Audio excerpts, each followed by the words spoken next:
Welcome to HFY Codex. If you love epic sci-fi stories where humanity shines, you're in the right place. Don't forget to like, comment, and subscribe for thrilling HFY adventures. Join us and be part of the journey. The river and the crater, *, the wind moved through the sharp red trees like whispers from ghosts. Cold and wild, the ground under Jack's boots was soft with moss, glowing faint green under the twin suns of the planet Daryon 6. He had been walking for hours, looking for mineral pockets deep inside the crater valley. His scanner blinked, showing signs of ore nearby, but something else stopped him. He heard it, a weak sound, not metal, not wind, not machine. It was a cry, thin and small, and it came from the river just below the ridge. Jack moved quickly. Sliding down the slope without thinking, the sound grew louder as he got closer to the water. The river sparkled with alien light, glowing with strange blue and silver waves. Then he saw her, something small caught in the current, twisting and pulled by weeds. It wasn't an animal, and it wasn't a machine. It was a girl. She was tiny, maybe 3 feet tall, with silver hair and soft purple skin. Her arms moved weakly, and then stopped. Jack threw down his scanner and jumped into the cold water. It bit into his skin, sharp like knives, but he didn't stop. He reached her just before she went under. Pulling her into his arms, she was light, fragile like paper, and didn't move. He climbed out with her, his body shaking from the cold. He laid her gently on the mossy ground, opening his coat to wrap her. "Come on, breathe," he said softly. Pressing 2 fingers to her neck, her heartbeat was slow. Too slow. He pulled out his emergency heat pack, cracked it, and placed it against her chest. He rubbed her arms, her back, trying to warm her up. Minutes passed like hours, and then she gasped. Her chest rose, and she coughed out water, eyes wide with panic. They glowed silver with a touch of violet, staring at Jack like he was a monster or maybe a miracle. She tried to crawl away, but her legs gave out. Jack held out his hand. Slow and gentle. "It's okay. I won't hurt you." The little alien girl froze. Then did something strange. She crawled forward and clung to him. He wrapped the coat tighter around her, holding her like she was made of glass. "You're safe now," he whispered. Even though he wasn't sure that was true, the trees above swayed like watchers in the wind. Jack looked around carefully, suddenly alert. If she was here, in the river, half drowned and alone. What had happened before he arrived? Was someone chasing her? Or did she fall here by accident? Jack carried her back to his camp, a small dome built into a rocky hill. He opened the hatch and stepped inside, laying her near the heater and covering her with more blankets. She didn't speak, only watched him, her big silver eyes never blinking. Jack gave her a sip of water, then some warm soup from a packet. She drank slowly, hands shaking, but never looked away from his face. He smiled a little. "You're going to be okay." "All right," she didn't answer, just made a small sound. "Neri?" Jack paused. "Neri? Is that your name?" She blinked once, then again. "Neri. I'm Neri." "I'm Jack," he said, touching his chest. "Jack," she repeated. "Jack." Then touched her own chest again. "Neri." Something about it felt like the beginning of a promise. Later that night, as the camp lights dimmed and the winds howled outside, Jack sat near her, watching her sleep. Her tiny body was curled up in the coat, and every so often she made a soft sound in her sleep. He didn't sleep. He kept a hand on the stun pistol next to him, just in case. He had questions, many of them, but one thing was clear. Whoever left this little girl out there didn't care if she died. That made Jack angry in a way he hadn't felt in years. He had seen war, seen cruelty, but this was different. This was a child, a lost, broken piece of something beautiful. And someone had tried to throw her away. He wouldn't let that happen again.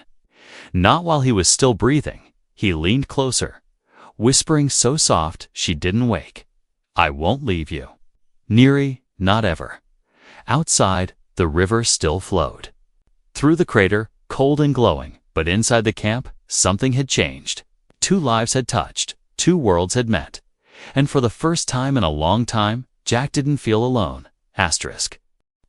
The hunter becomes the protector. Morning came as a dull blue glow through the camp's thin window. Cold and quiet, Jack woke before the heaters cycled. Listening, feeling the air like a soldier on watch, Neri slept close to the unit, wrapped in layers. Her silver hair spread over the blanket like spilled light. For a moment, he allowed himself to breathe easy. Then the scanner on his wrist flickered with a faint motion ping. Something moved outside the dome, slow, patient, circling the rocks. Like a shadow with purpose, Jack muted the heater to cut the hum. The silence pressed in. He slid to the hatch and peered through the slit. A small drone hovered low over the moss. Not one of his, its surface matte and scarred, its lens blinking with a red dot. It traced a quiet path toward the river, then back to the camp like a hound tasting the air. Jack felt the old heat of danger rise in his chest. Not panic, not yet, but the clear edge of it. He moved to Neri and crouched, keeping his voice calm and soft. "Neri, wake up, little one," he whispered. "We have to move." Her eyes opened at once. As if her sleep was only pretending, she clutched his sleeve and sat up. He gave her a warm pack to hold and strapped a tiny rebreather over her mouth, just in case the air outside turned rough. She nodded without words, as if she understood the shape of fear better than language. Jack packed fast. Tools first, water, med kit, 2 spare batteries, and the signal scrambler, he hoped, still worked. He lifted Neri into his chest carrier, the fabric hugging her like a second coat. Her small hands pressed flat against his chest, feeling his heartbeat steady and strong for her sake. He cracked the hatch and slipped into the cold, keeping the dome between himself and the drone. As he moved, the land held its breath.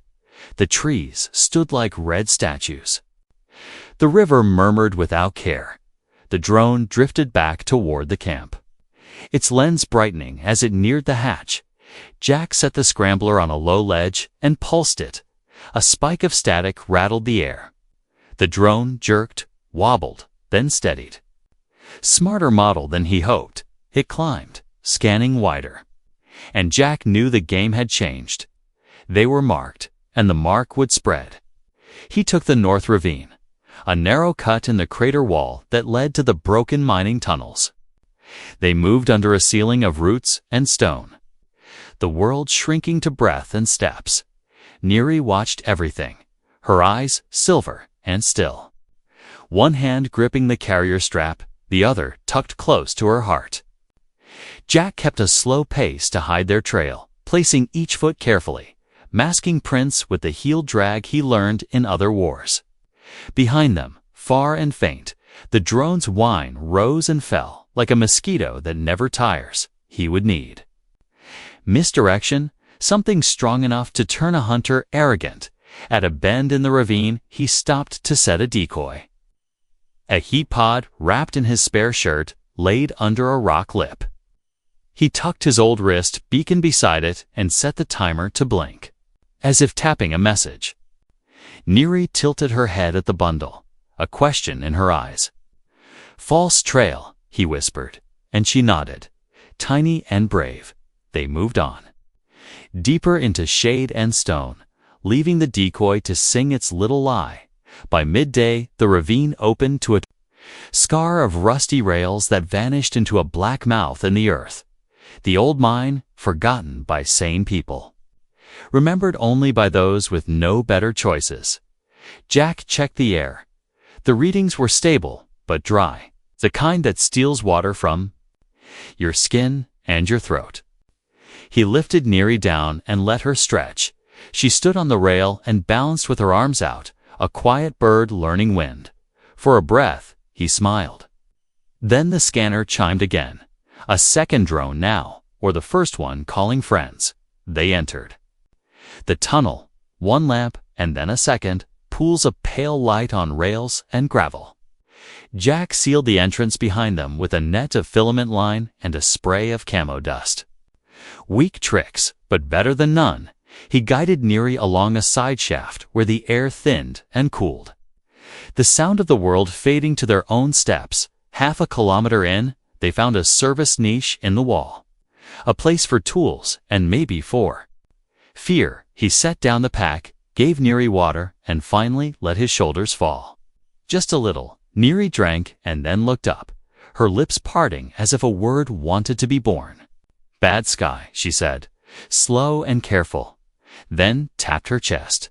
"Neri, safe with Jack." He swallowed and nodded, helpless against the simple truth in her voice. "You are safe with Jack," he answered, and the echo made it feel like a vow a cave would keep. She touched his face with tiny fingers. A brief spark of trust, and tucked into his side while she rested. Jack opened the field slate and pulled up the black channels, the one smugglers and bounty crews used. He searched names and signals until the line of his mouth went hard. A syndicate tag matched the drone's signature. A crew called Grey Loom, collectors of rare species, sellers of rarer secrets. They had hit 2 colonies in the last cycle and taken children who never came home. He closed the slate and stared into the dark, the choice he had already made pushing him forward like a tide. He built small defenses with what he had. A trip ping to light a flare, a scatter of glass beads to warn with crunch. He anchored a coil of wire where a boot might catch, the tricks of an outnumbered man who refuses to be prey. Neri watched with serious eyes, and when he handed her a tiny lantern, she held it like a knight would hold a shield. "Stay behind the yellow line if you hear me call," he said, drawing a mark on the stone with grease. She nodded, solemn as a promise, and pressed her palm to the mark as if sealing it. The first drone found the ravine near sunset, its hum faint in the tunnel, then brighter as it traced their path when it skimmed the decoy. Jack heard the click of its interest shift away from them, then the distant crackle of a message going out. Good, he thought. Let them chase a ghost while we dig in. He let Neri eat a warm meal, a pouch torn open and poured into a cup.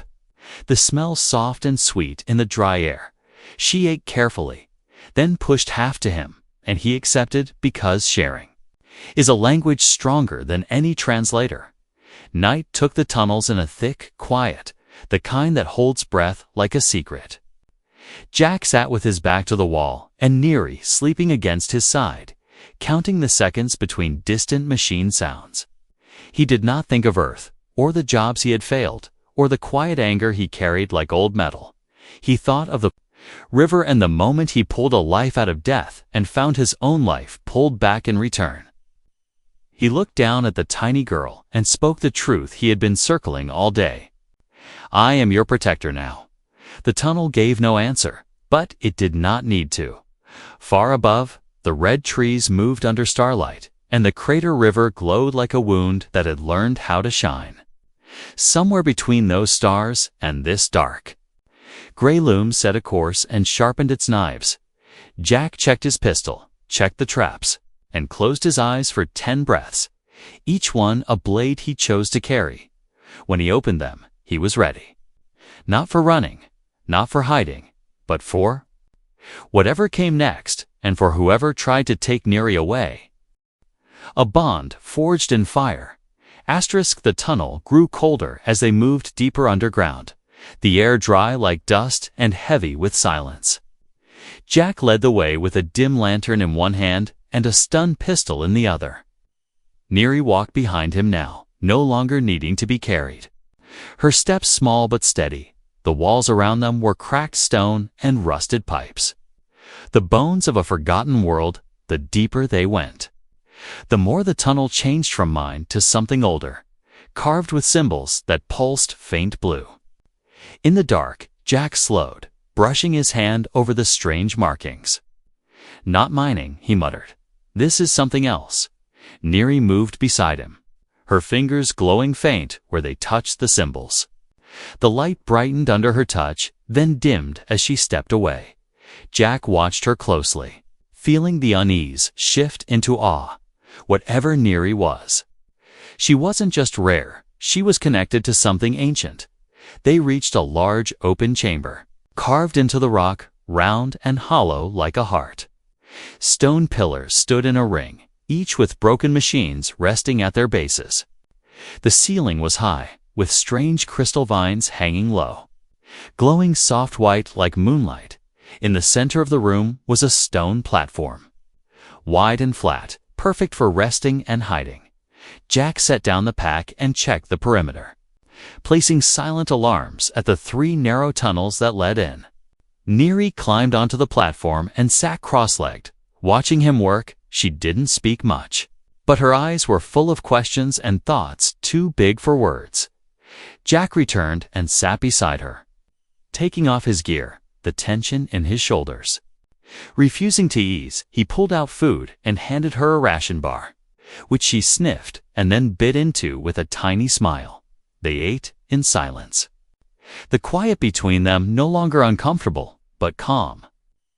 After the meal, Jack took out his toolkit and began fixing a broken motion sensor. Neri sat nearby, humming softly, the tune strange but soothing. Suddenly, she pointed toward the far wall, where one of the symbols began to glow brighter. Jack stood quickly, pistol ready, but the wall didn't open or move. Instead, a small light floated toward them, like a tiny glowing creature made of energy. Neri held out her hand, and it landed gently on her palm. Pulsing with warmth, Jack lowered his weapon, breathing slow. "What are you?" he whispered to the light. But it gave no answer. It sank into Neri's chest, and her eyes lit up brighter for a moment, then returned to normal. She turned to Jack and said, "Safe here. This place knows me." Jack frowned, but nodded.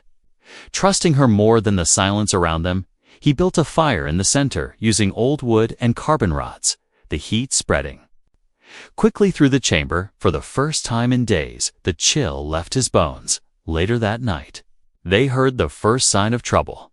A loud metallic clang echoed through the tunnel, followed by the hum of engines. Jack stood, ready. His traps had not been triggered yet, but someone was close.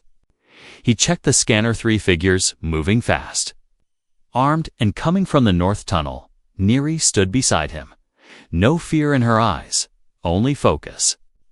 Jack handed her a small light and whispered, "Hide behind the pillar. Stay low. Don't make a sound." She obeyed without question, crouching behind the far column, her body hidden in shadow. The chamber went dark. Jack shut off the fire and stood near the center, waiting. The first figure entered, tall, armored, helmeted, with a blinking red lens. Behind him, 2 more, carrying rifles and scanning every inch of the room. They spoke in low voices, not in any language Jack knew, but the tone was clear: hunt, capture, collect. Jack threw the first flash charge behind them, the explosion of white light stunning their senses. He moved fast, slamming his fist into the first attacker's mask, then fired his stun pistol at the second. The third raised a weapon, but Jack rolled behind the platform and kicked over a crate of metal rods.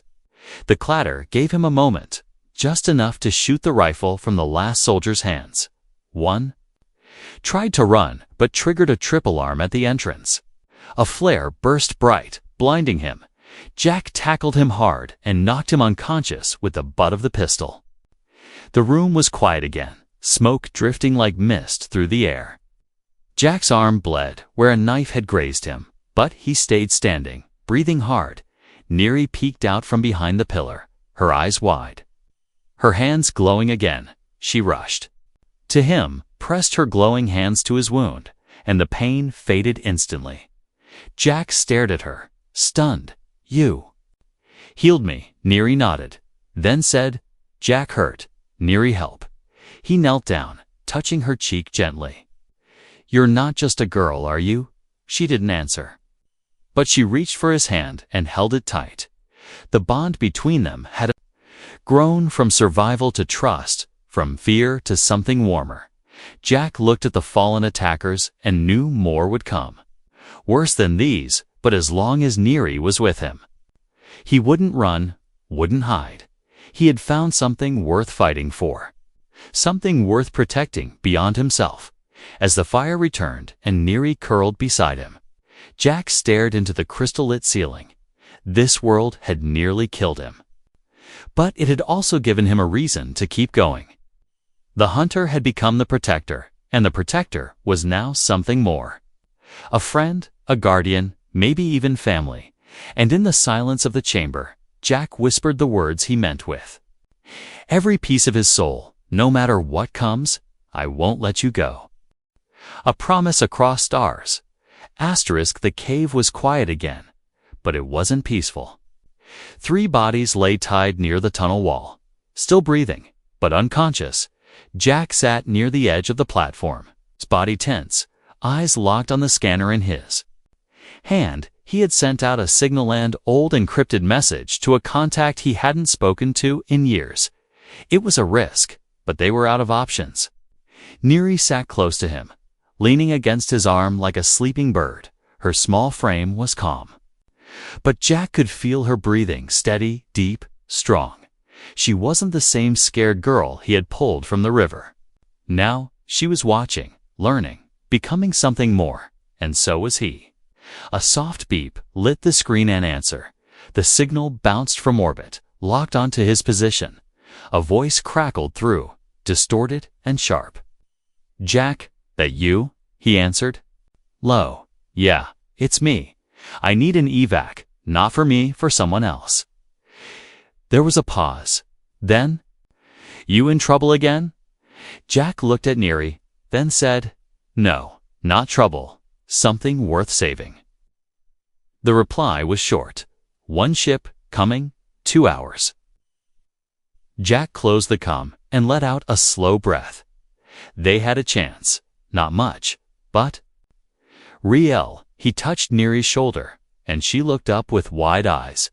We're going somewhere safe, he said. People who can help. Neri nodded. But her fingers tightened around his sleeve. Jack, come too, she whispered. Not as a question, but as a rule. Jack smiled softly, brushing hair from her face. Yes, I'm coming too, she smiled back. Then rested her head on his arm. For a while, they just sat there. 2 souls wrapped in silence and firelight. The sound of engines arrived before the lights. A deep hum echoed through the tunnels, growing louder, shaking loose dust from the ceiling. Jack stood, lifting Neri into his arms, her small hands gripping his coat. The evac ship dropped into view through the open tunnel. Metal wings folded in as it hovered over the cave floor. Landing gear touched down with a hiss. And the side ramp opened slowly. A tall woman stepped out. Her coat dark, her eyes sharp. She saw Jack, then the girl in his arms, and paused. Is that what I think it is? She said. Jack nodded. Her name is Neri, and she's more than you think. The woman stepped closer, lowering her voice. There's a bounty for things like her. Jack didn't flinch. Then you'll take her over my dead body. The woman looked at him for a long second, then smiled. I'm not here to sell her, Jack. I'm here because you still matter to me. Jack blinked, surprised, and nodded once. Then take us out of here, before more come, he said. She waved them in. You got it? Inside the ship. Neri clung to Jack's arm as they lifted off. The cave shrank behind them, swallowed by mist and shadow. The sky above stretched wide and endless, stars peeking through thin clouds. Neri looked out the window, her face full of wonder and fear. Jack leaned closer, whispering, You're safe now.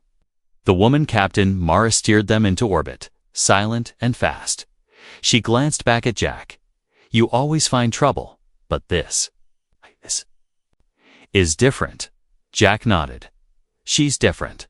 She's important. Mara raised an eyebrow. You sound like a father. Jack didn't answer. just looked at Neri with a gaze full of something deeper than words. The council station came into view, a ring of light floating above a blue moon. Ships moved in patterns, sleek and smooth, like dancers in silence. Mara sent the clearance code, and the gates opened inside the docking bay. Lights flickered as they landed. Officials waited, tall and serious, ready to examine whatever Jack had brought as they stepped off the ship. Neri pressed her forehead to Jack's. "Jack, stay," she said firmly. He held her hand tight. "Always." The officials approached slowly, scanners in hand. Mara stood beside Jack, hand near her weapon, just in case. A woman in white armor stepped forward, eyes scanning Neri with wonder. "She's the last of the Zelari. We thought they were all gone." Jack said nothing, just stood between Neri and their eyes. The woman stepped back. "We can protect her, if she wishes." Jack looked to Neri, who looked only at him. "What do you want?" "Neri?" he asked gently. She stepped forward, then stopped, turned to him, and took his hand again. "I want to stay with Jack."